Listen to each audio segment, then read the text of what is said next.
Good day, madam and sirs. Welcome to my report in the subject transnational crimes. No, so the topics that was given to me is about Republic Act 9372 or the Human Security Act of 2007. No, I will also discuss in this video presentation about Al Qaeda and the method on how terrorism is being conducted, that is through bioterrorism and chemical terrorism. Okay, so at the end of the topic, the listeners should be able to compare Republic Act number 9372 with the Republic Act number 11479 as reported by one of my colleagues, or the Anti-Terrorism Act of 2020 in terms of scope and criticism.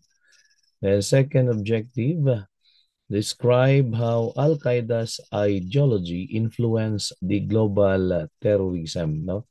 Then number three, the listeners should be able to identify the biological agents and the chemicals that were used, no, in terrorism activities. Okay, so let us start.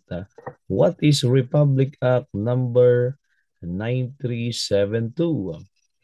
Republic Act number 9372 is also known as the Human Security Act of 2007. No, it was signed into law by former President Gloria Macapagal Arroyo on March 6 of 2007 and took effect on July 20, no, of 2007.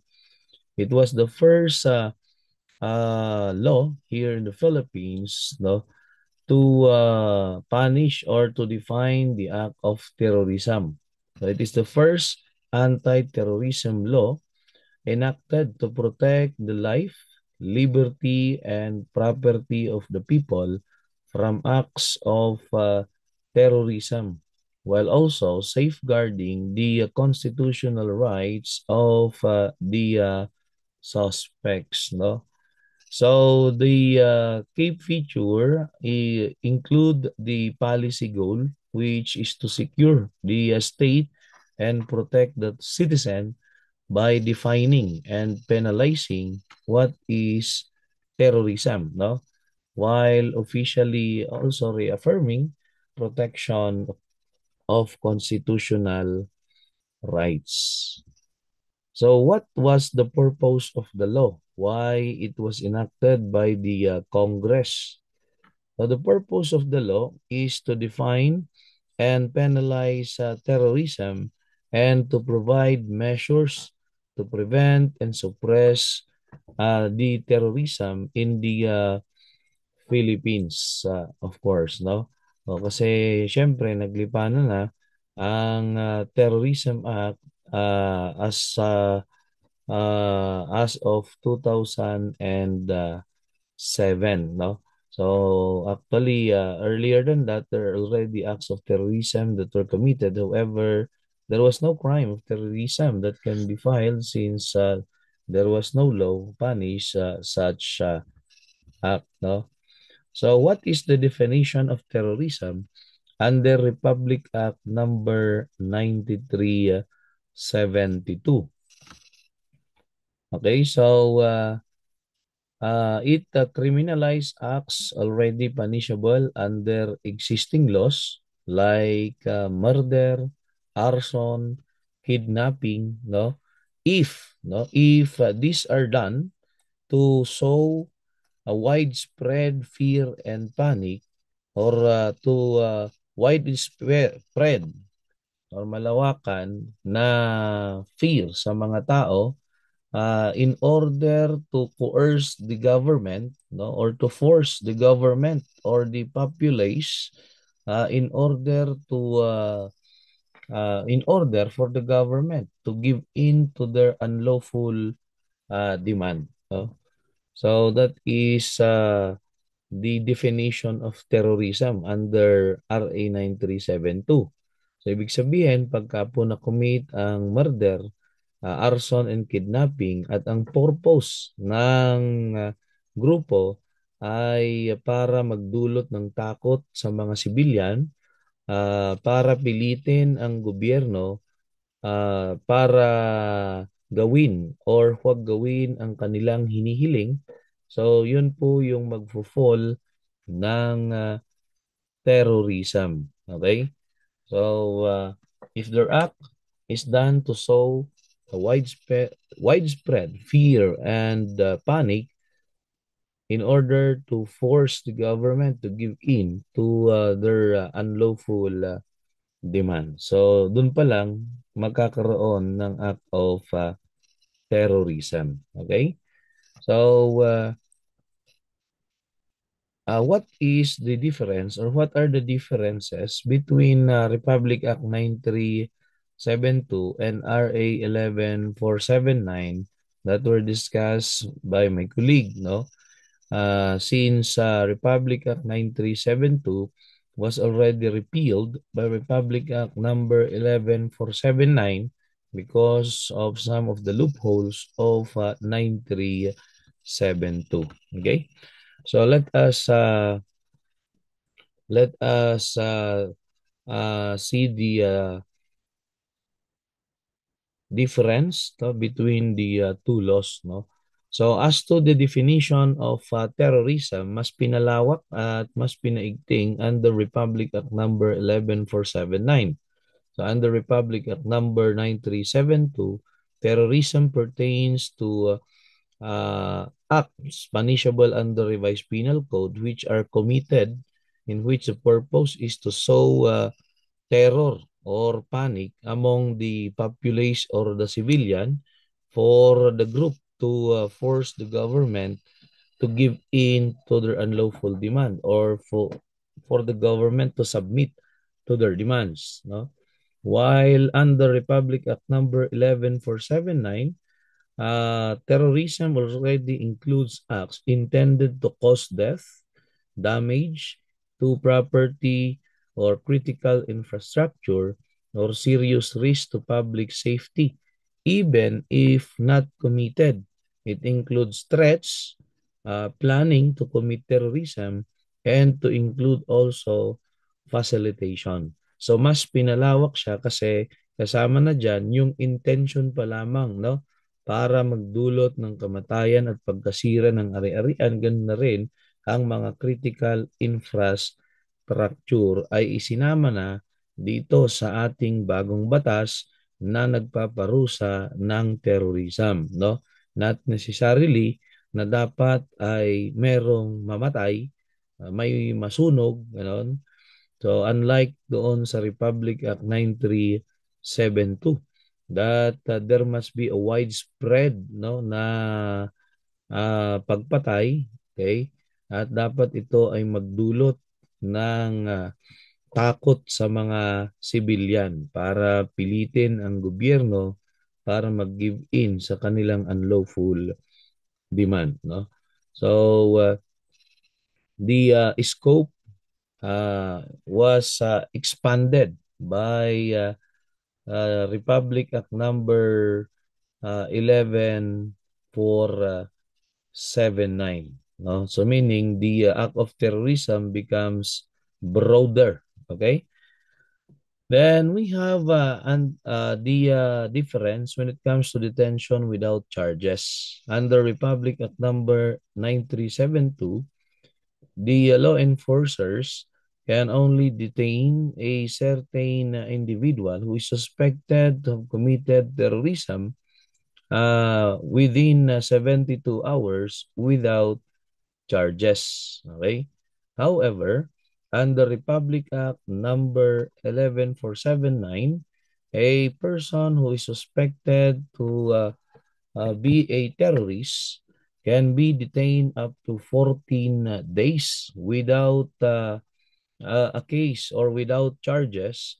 They can be detained 14 days and it can be extended again 14 days. Then it can be extended uh, to 10 days or pwede pang mag-extend ng 10 araw, no? beyond that 14 days if necessary. So, uh, samantala kapag yung mga crimes punishable by the RPC, usually is 12, 18, 36 lamang yung reglementary period for filing charges, no? Pero pag terrorism, dati 3 days or 72 hours, ay sa 11479 ay uh, mas dinagdagan pa, no, ng araw dahil pwedeng mag-detain ng 14 days plus additional 10 days without charges. Okay? Then second is or third point of comparison is the designation of terrorists. Okay? So yung designation of terrorists under 9372 is court-based, while under Republic Act number 11479, that is by the Anti-Terrorism Council. Under the compensation for wrongful arrest, there is a penalty for the law enforcers under Republic Act number 9372, which is 500,000 a day. Okay, kapag mali yung naaresto, yan. Then sa RA 11479, it was already removed, or the penalty that could be imposed to the law enforcer was removed under the new law. Okay, sa surveillance duration naman, under RA 9372, the surveillance duration is 30 days. Okay? While under Republic Act number 11479, the surveillance duration is already 90 days, no? Ganon.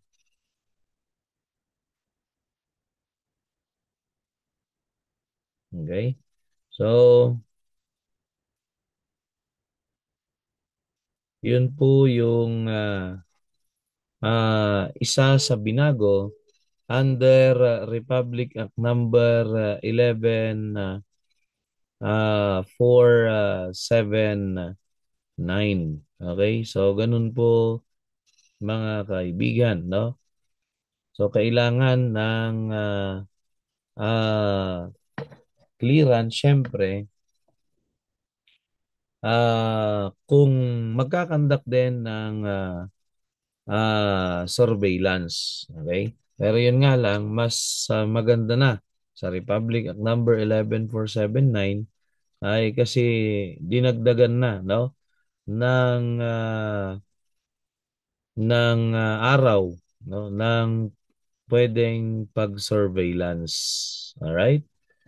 Then we have a scope of punishable acts under RA 9372. Of course, it is only limited, no? While under Republic Act number 11479, yun nga po ay nagkaroon ng expansion including inciting to commit terrorism, recruiting, aiding, and to include training. Okay, under oversight and checks naman, RA 9372, there is a strict penalty for abuse, okay, ng mga pulis. Samantala, doon naman sa RA 11479 ay medyo weaker ang penalties. Yan, doon sa pulis na nag-aabuso, syempre. No? So, medyo nabawasan. Then, pagdating doon sa clearance to conduct surveillance, no, pwedeng applyan sa uh, Court of Appeals. Ayan. Okay? So, yun po yung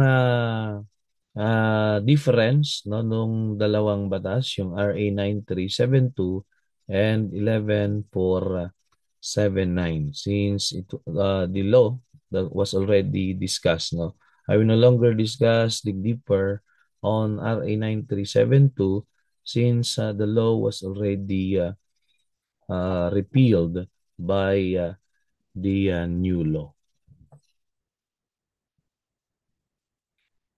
Okay, so next topic that was given to me is about the Al-Qaeda. Yan. So, who are the founders of Al-Qaeda? Okay. So, Al-Qaeda was founded by Osama bin Laden, a Saudi national and ideological and financial leader of the group. We have also Abdullah Azam, a Palestinian scholar, mentor to bin Laden, who helped develop the group's jihadist ideology. And third is Ayman al-Zawahiri, the Egyptian doctor and leader of Egyptian Islamic Jihad, later became Al-Qaeda's second in command. And eventually, when Osama bin Laden was arrested, Ayman al-Zawahiri succeeded bin Laden as the leader.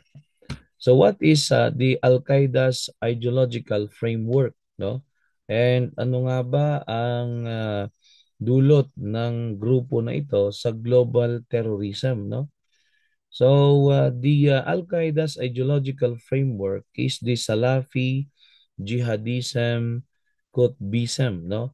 So the Al-Qaeda drew heavily from Sayyid Qutb's writing, which portrays a modern Muslim society as Jahiliyyah or the pre-Islamic ignorance, and advocated for the vanguard or the front line, no? So to restore an Islamic order through violent jihad if necessary or via armed struggle. So Salafist jihadist theology emphasize on militant activism, rejection of the secular or Western influence, Muslim regimes, and defense of Islam via armed struggle. So, kaya doon na pumapasok, siyempre, yung paggawa nila ng masama dahil sa kanilang ginagawang armed struggle. No? And they are willing to die, no? And they are willing to kill in order to fight for their ideology. So how did the Al-Qaeda ideological framework influence the global terrorism? So what began as a localized interventions against Soviet dapat no in Afghanistan evolved into a worldwide movement against Western presence, no? And influence Muslim lands. So the ideological framing portrayed the US and its allies as enemies of Islam, legitimizing their attacks worldwide as a defensive jihad. Okay, so sila yung nagpauso ng tinatawag natin na jihad or yung tinatawag na holy war. So ang nangyari, parang Muslim against non-Muslim na, no? Kasi nga ay ang kanilang pinakakalat ay yung holy war. Yung tinatawag nilang jihad, no? Ito na yung dahilan kung bakit ito ay nakaapekto sa global terrorism, no? So what are the effects of Al-Qaeda's ideological values on global terrorism? The US versus them, okay?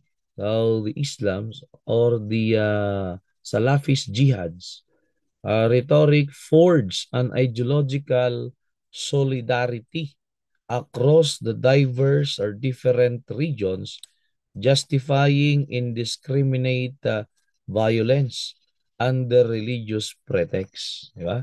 So para sa kanila, syempre, yung kanilang ginagawa ay tama para ipaglaban yung kanilang religious ideology. Kaya andyan yung suicide bomber, sa kanila ay okay lang na mamatay. Di ba? Para lang ipaglaban ang kanilang religious ideology. Okay? Dahil sa kanilang pinapaniwalaan ay okay lang no na ang kanilang ginagawa para maipaglaban ang kanilang religious ideology. Okay, so because of that, there are a lot of people na kasama nila na handang mamatay para ipaglaban ang kanilang ideology, handang magpakamatay. Diba? So the core of Al-Qaeda functioned more as ideological beacon than operational head. Okay? So, yun yung role no ng Al-Qaeda sa ideology. Ito yung naging ideological beacon na pinapaniwalaan, okay?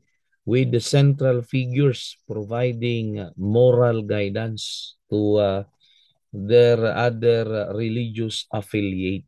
Ayan, no? So para sa kanila, yun ay tama. Kahit na mamatay para maipaglaban ang kanilang ideolohiya. Okay, next topic is about bioterrorism. No? So what is bioterrorism? It is the intentional release of virus in bacteria and other germs that can sicken or kill people or livestock. No? So what is the difference between virus, no, and bacteria? Kasi halata naman yung kanilang pagkakaparehas, no? Parehas na pagka ito ay ginamit ng terrorist, ito ay magdudulot ng sakit, no? So viruses are not living organism, no, or they are acellular or not made by cells, much smaller than bacteria. Then the structure is made of genetic material, DNA or RNA, enclosed in a protein coat. Some have lipid envelope. No? So reproduction cannot reproduce on their own. They must invade a host cell. Okay? And hijacks its machinery. It could cause diseases like flu, COVID-19, HIV, measles, rabies, and the like. Okay? Then bacteria, these are living organisms. They are unicellular and have full cell structure like the cell wall, membrane, and cytoplasm. Then sizes is larger than bacteria, larger than virus. Then reproduction multiply by binary fission or splitting into two cells. It can cause illnesses like tuberculosis, strep throat, urinary tract infection, food poisoning, and etc. Siyempre, mas mabilis na kumalat po ang virus, no? Mabilis pong kumalat yung virus kaysa po bacteria. O kaya kapag ito ay ginamit ng terrorism, medyo delikado kasi ito po ay magdudulot po ng sakit, hindi lamang po sa tao, kundi kasama na sa livestock and crops. So what are the examples of the use of bacteria and virus that was utilized in terrorist attacks? No? So what are the examples of bioterrorism? So when you say bioterrorism, biological weapons that was used in terrorist attacks. No? So we have the Bacillus anthracis as the agent. No? And the disease that that can it cause is anthrax.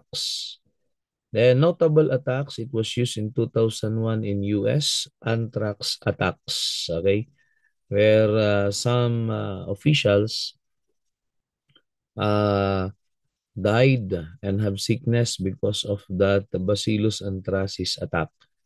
They have also utilized already the Yersinia pestis that can cause plaque, highly infectious and historical pandemics. So ito no ay pwedeng gamitin syempre basta pwedeng magdulot ng sakit, pwede ring gamitin sa bioterrorism. Variola major could cause smallpox, eradicated but it is feared that it could be used as a weapon, no? As a biological weapon. Pero wala pa namang history na ito ay nagamit na. So we have botulinum toxin or botulism, one of the most toxic substances that also being feared that can be used, no? And we have the ricin. It is a toxic protein from castor beans, and it could be easily weaponized, or it could be also used as a weapon, no? And of course, hindi natin alam kung yun nga bang latest na nagdulot ng COVID-19, yan, ay ano kayang dahilan, no? Bakit yun ay pinag-aaralan naman, no? So, yun kaya ay totoong galing sa bat, or yun ba ay nagmula sa laboratory? Kasi kung nagmula sa laboratory, ang tanong, bakit po yun pinag-aaralan sa laboratorio? Kung sakaling sa laboratory po yun galing. Di ba? So, kung walang dahilan, bakit yun pinag-aaralan? Di ba? So, yun yung isa sa puzzle na hanggang ngayon ay isa pa ring katanungan, kasi ang naideklara na pinanggalingan ay galing sa bat. Okay? Yan, no? So, isa pa ring katanungan na hanggang ngayon, katanungan pa rin. At hindi ko rin alam ang kasagutan. Okay, so next po ay yung chemical terrorism. So what is chemical terrorism? According to the World Health Organization, chemical terrorism refers to the intentional release of toxic chemical substances to cause harm or death to humans, to animals, or environment, often as part of terrorist attack. Okay? So kung kanina is biological weapons through virus and bacteria, ito naman sa chemical terrorism ay ang ginagamit naman is toxic chemical substances. Okay? So ang dami, no, na pwedeng gamitin sa terrorist attack. Okay? So we have biological weapons, yan, chemical weapons, which pertains to any substance composed of matter that has definite composition and distinct properties. It can be elements and may occur in naturally or be synthesized in laboratories. Okay? So, parehas, siyempre magdudulot ng kamatayan ng tao, animal, or plants. Yan. No, pwedeng ihalo sa tubig, ayan, sa hangin, no? Kaya ito po ay napakadelikadong weapon na pwedeng gamitin ng mga terorista. So what are the examples of chemical terrorism? So we have the sarin, okay? Sarin agent, which could cause nerve agent paralysis and death. Okay, that was utilized by Shinrikyo, no, sa kanilang or sa kanyang terrorist attack.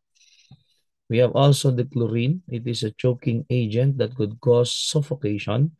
It was utilized by the ISIS, no, the Islamic State of Iran and Syria, or the Levant. They have already used the mustard gas, no? It is a blister agent, could cause severe burns. It is also linked to the Islamic State of Iran and Syria, or the Levant. Then we have the VX. It is a nerve agent, fatal in small dosage, which is allegedly used in North Korea, or used by North Korea. Okay, so lahat naman ng chemical, no, or toxic materials ay pwedeng gamitin for chemical terrorism. For example, yung cyanide, pwede naman gamitin yan at pwedeng magdulot ng kamatayan. We have also the pesticide or insecticide ay pwedeng ihalo po sa source ng tubig. So, yun po yung mga delikado na pamamaraan ng paggamit ng chemicals uh, by terrorist groups. Okay? So most of the chemical that are utilized in terrorist attacks are banned under Chemical Weapons Convention. The chemical terrorism creates mass panic, no? Even with limited casualties only. Okay, so due to its suddenness and invincibility. So pwedeng ihalo kasi sa ating tubig, pwede ring ihalo sa hangin. Kaya po ito ay nagdudulot ng sobrang takot sa mga civilian. Okay, so hanggang dito na lamang. For any question, you can reach me in my messenger account. Yan. So maraming maraming salamat po sa inyong panonood at sana po ay meron po kayong natutunan sa aking short video presentation. Thank you very much. Good day and mabuhay po kayong lahat.